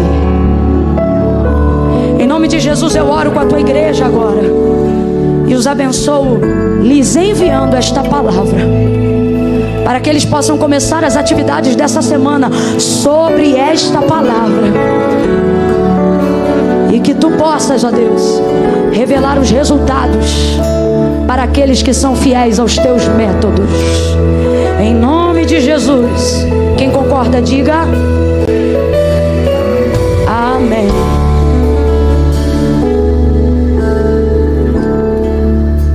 Pastor, eu posso chamar o ministério de louvor só para um refrão? Só para um refrão. Enquanto eles vão adorar apenas um refrão, bem rapidinho, porém não será insignificante, será curto, mas não será pequeno, será pouco, mas será relevante. Camila, que música que é? Eu não sei. Vai ser um refrão do que vocês sabem. E vai funcionar assim, eu vou contar de 1 a 3. Quando eu disser 3, se aqui dentro tiver alguém que acredita nos resultados, mas ainda não conseguiu abraçar os resultados, porque não consegue ser fiel aos métodos. De quem você está falando, Camila? De gente que está na igreja nessa manhã de domingo, mas se afastou dos caminhos do Senhor. Aí você veio porque queria receber de Deus uma palavra e recebeu. Só que você precisa ser fiel à palavra que você recebeu. Se você crê, executa. E sabe qual é a maneira de viver o resultado? Sendo fiel ao método. E qual é o método? Não foi Camila nem igreja que inventou, foi Jesus. Jesus disse: aquele que me confessar diante dos homens, eu também o confessarei diante do meu Pai que está no céu. Olha o que ele diz: mas aquele que se envergonhar de mim diante dos homens. Por quê? Porque o maior problema de quem não confessa Jesus como Senhor não é porque não crê, tanto crê que está aqui. Tem gente que está acompanhando na live que podia estar botando qualquer som para rolar em casa, mas parou nessa manhã, está almoçando com o prato diante da mesa, mas não consegue comer porque está sendo alimentado pela palavra. Aí eu pergunto assim: você é crente? A pessoa diz: não, só gosto de ouvir. Mas eu te afirmo, você é crente. Porém, ser crente não faz de você salvo, porque crente, os demônios também são e estremecem ao som de seu nome, do nome de Jesus. Para ser salvo, tem que confessar. Aí você diz: Camila, não precisa não, eu vou ficar aqui no meu lugar porque Deus sabe do meu coração. Sabe, mas não concorda. Porque não foi Camila, foi Jesus que disse: quem me confessar diante dos homens, eu o confessarei diante do meu Pai que está no céu. Olha o que ele diz: mas aquele que se envergonhar. Por que envergonhar? Porque o maior problema das pessoas não executarem o método da confissão para alcançarem a salvação não é porque elas não creem, é porque elas têm vergonha. Então assim, eu creio, só não vou porque eu tenho vergonha. Eu creio, só não confesso porque tenho vergonha. É por isso que o Senhor diz: também vai ficar envergonhado. Camila, então o que eu faço se eu tenho vergonha? Eu também tinha. Eu vim para o altar de Deus com um palmo de bermuda, com uma camisete piu-piu e uma bermuda Saint-Tropez, e minha barriga nunca foi sarada. Era uma visão do inferno. Mas eu fui. Camila, foi com vergonha? Fui. Por quê? Porque a vergonha é passageira, é só no ato. A salvação é eterna. Então você não pode, por causa do que é passageiro, perder aquilo que é eterno. Você que está em casa, eu quero pedir que abram os comentários do chat de quem estiver acompanhando a transmissão ao vivo agora. Porque se você está em casa e se afastou dos caminhos do Senhor, se você está aí aonde quer que você esteja, no fone, na televisão, no celular, eu vou contar de 1 a 3, e quando eu disser 3, eu só quero que se manifeste com confissão, dizendo: eu, fulano de tal, entrego a vida hoje para Cristo. Quem reconhece que está afastado, quem sabe que se desviou dos caminhos do Senhor. Camila, eu sou de uma igreja aqui perto, vou escrever porque eu quero oração. Não escreve que eu não estou te chamando. Camila, eu estou aqui na igreja, eu sou do ministério vizinho, vim aqui para receber, posso ir aí no altar? Não vem que eu não estou te chamando. Eu só estou chamando quem sabe. Camila, foi para mim, me afastei. Camila, me distanciei, a minha rede arrebentou, eu me perdi dos propósitos, eu cansei de ver gente dando certo, fazendo errado. Aí eu me cansei de fazer o certo, mas hoje eu quero consertar. Está afastado, está distante, não vem com essa de que está no coração não. Confessa. Camila, eu preciso falar alguma coisa aqui? Não, quando você vier eu vou entender que isso é sua confissão pública de fé, porque eu estou sendo específica no convite. Para quem está em casa, vai começar a subir quem quiser entregar a vida para Jesus. Eu, Camila, assim, eu, fulano de tal, confesso Jesus como meu Senhor hoje. Ou eu, fulana de tal, entrego minha vida, volto para os caminhos do Senhor hoje. Camila, e o restante que está acompanhando a live, digita, manda a oração, reverbera a palavra de Deus pela fibra ótica, manda a palavra de Deus para os satélites de transmissão. Começa a colocar a oração aí, começa a dizer: convence Jesus. Eu conto 1, toda a igreja local levanta a mão direita para o céu e começa a orar. Jesus quer salvar nessa manhã, Jesus quer libertar nessa manhã, Jesus quer trazer de volta aos métodos antigos. Eu conto 2. Não finge que está orando não. É melhor um crente que não ora do que um que finge que ora. Levanta a mão e começa a orar. Começa a orar. 2,5. Camila, eu estou aqui, sou eu. É você? 3. Enquanto o ministério de louvor adora, tira o pé do chão e volta para a casa do Pai hoje. E você na internet, volta. Vamos lá, tudo bem. Vamos. Eu entendo seus questionamentos. Está doendo, está sofrendo, mas escute o que eu vou dizer. Deus não dá pra gente provar maior do que podemos suportar. Teu amanhã será melhor que hoje. Meu amanhã será melhor que hoje. Meu amanhã será melhor que hoje. Viverás pra ver o que Deus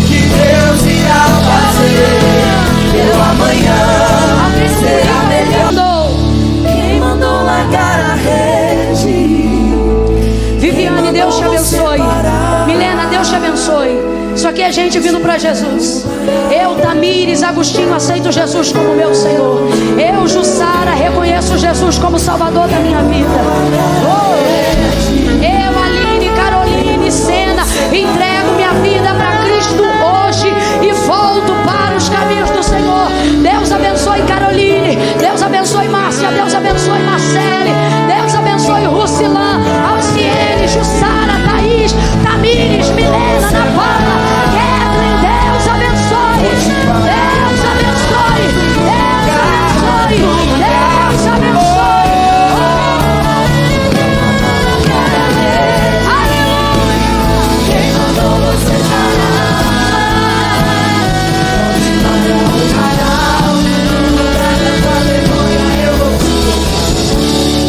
Pastor Adson vai orar por todas essas pessoas.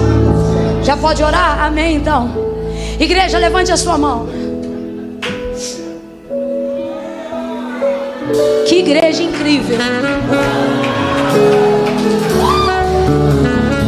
Vocês têm que conhecer essa igreja. É porque eu sou do Rio, mas não sei não. Levante a sua mão. Tem gente que ainda está no lugar e diz assim: Camila, para mim servir a Deus é coisa séria. Você acha que eu estou brincando, menino? Não, Camila, é porque eu não sou casada. E vai continuar enrolada. Porque você não se conserta para vir. Você vem e depois conserta. E você não conserta, não consegue consertar, não é porque não quer. É porque Jesus disse: sem mim, nada podeis fazer. Camila, é que eu tenho uma situação tico-tico no fubá. Pois eu te digo, vem você, o tico-tico e o fubá. Talvez você está em casa e está dizendo: Camila, minha situação é mais grave. Ontem eu pedi 50 gramas de cocaína. Estou aqui ouvindo a palavra, mas eu sei onde está guardado. Eu não estou mandando você pegar a droga e jogar fora agora. Quem convence é o Espírito. Eu estou mandando você pegar a sua vida e não jogar fora, e entregar para Jesus agora. Levante a sua mão. Nós vamos orar por todas aquelas que aceitaram, que confessaram, que voltaram. E por aquelas que vão ouvir isso depois e vão entregar a vida para Jesus também. E por esse homem que teve coragem de trazer o barco dele, a rede dele, e voltar na meta. Levante na internet. A este homem que está aqui diante do teu altar, nós unimos todos, Senhor, todas, agora na mesma oração. E como ministros de uma nova aliança e sacerdotes de uma nova geração, nós os abençoamos. Nós declaramos a quebra do cativeiro, a restauração e a libertação completa. Nós estabelecemos a alegria dos seus nomes escritos no livro da vida. Senhor, eu te louvo porque o Senhor é quem faz a obra. Enche eles do teu Espírito, ajuda eles em todo o processo necessário de libertação.